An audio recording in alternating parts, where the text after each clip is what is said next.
ആരോ ഒന്നെന്ന് പറഞ്ഞവിടെ മഹദി.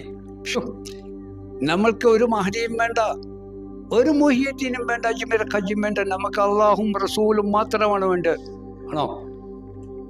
ആ അള്ളാഹും റസൂലിലും ആ കൃഷ്ണനും രാമനിലും യേശുവിലും ചെന്ന് ചേർന്ന് അവനായി തീർന്ന അവനാണ് വേണ്ടത്.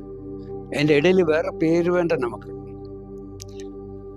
നമുക്ക് അദൃശ്യനായ പരമാത്മാവായ അള്ളാഹും അള്ളാഹു ദൃശ്യമായി വന്ന റസൂലും ആ നൂറേറി വന്ന അന്ന മുഹമ്മദ് റസൂലയും ആ ജ്യോതി അർദ്ധനരീശ്വരനായ ശിവനും ആ ശിവന്റെ ഗർഭമായ ഭൂമിയിലേക്ക് ആ ജ്യോതി തന്നെ ഇറങ്ങി വന്ന ശിവൻ പുനർജനിച്ചുള്ള ശിവാവതാരവും ആയ കൃഷ്ണനും രാമനും ബുദ്ധനും അന്ന മുഹമ്മദ് റസൂലുള്ള അല്ലാതെ അതിൻ്റെ ഇടയിൽ ഒരാളും ആവണ്ട. നമുക്ക് ഒരാളും വേണ്ട, അവനായ മതി.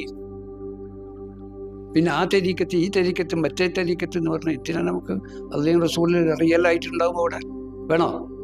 അപ്പൊ അറിയാത്തവൻ ഈ തരീക്കത്തിലെ മുഹിയത്തിനും അജ്മീർ ഖജ്ജ് എല്ലാ ഷേഖന്മാരും തൻ്റെ ഗുരുവിലൂടെ എങ്ങോട്ടാണ് ചെന്ന് ചേരാനുള്ളത്? അള്ളാഹുവിലേക്കും റസൂലിലേക്കും. പിന്നെ ഇവിടെ മുഹിയത്തീൻ, പിന്നെ ഇവിടെ മറ്റുള്ള ഷേഖന്മാരും വലികളും അവർ അള്ളാഹുവിലും റസൂലിലേക്ക് ചെന്ന് ചേർന്നാൽ പിന്നെ ആരുള്ളത്? അള്ളാഹും റസൂലാണുള്ളത് അല്ലേ?